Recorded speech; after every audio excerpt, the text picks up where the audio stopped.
भगवद गीता के कई महत्वपूर्ण श्लोक और शिक्षाएं हैं जो इसके संदेश का मूल है। यहाँ कुछ सबसे महत्वपूर्ण श्लोक और उनकी शिक्षाएं बताने जा रहा हूं, ध्यान से सुनिए। धर्म और कर्म। तुम्हारा अधिकार केवल कर्म करने में है, उसके फल में कभी नहीं। इसलिए तुम कर्म के फल के हेतु मत बनो, न ही तुम्हारी कर्म न करने में आसक्ति हो। यह श्लोक कर्तव्य को बिना परिणाम की आसक्ति के करने के महत्व को बताता है, जो कि कर्म योग का सार है। शाश्वत आत्मा। आत्मा का न कभी जन्म होता है न ही मृत्यु।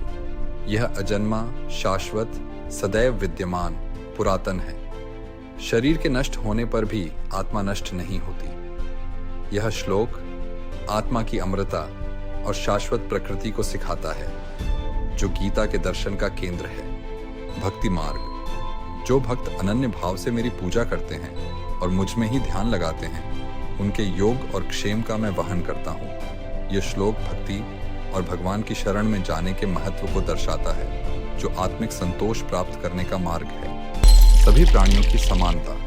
सच्चे ज्ञान के द्वारा विनम्र ब्राह्मण, गाय, हाथी, कुत्ता और चांडाल, श्वपाक को एक समान दृष्टि से देखता है। यह श्लोक गीता की शिक्षा पर प्रकाश डालता है कि सभी प्राणियों में ईश्वर की उपस्थिति को पहचानकर समान दृष्टि से देखना चाहिए, जो सार्वभौमिक समानता और सम्मान का सिद्धांत है। स्वयं पर नियंत्रण और वैराग्य।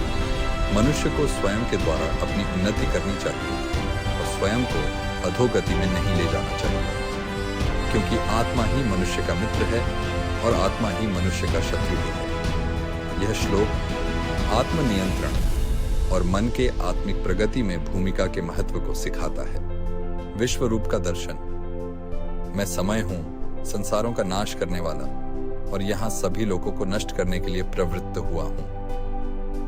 यह श्लोक विश्व रूप दर्शन के समय आता है, जब मैं अर्जुन को अपना विराट रूप दिखाता हूं, जिसमें मैं समय और सभी घटनाओं के अंतिम कारक के रूप में प्रकट होता हूं। यह श्लोक भगवद गीता के सबसे महत्वपूर्ण श्लोकों में से है और धर्म, आत्मा की शाश्वत प्रकृति, भक्ति, समानता, आत्मनियंत्रण और ईश्वर के विराट रूप के दर्शन पर आधारित शिक्षाओं का सार प्रस्तुत करते हैं।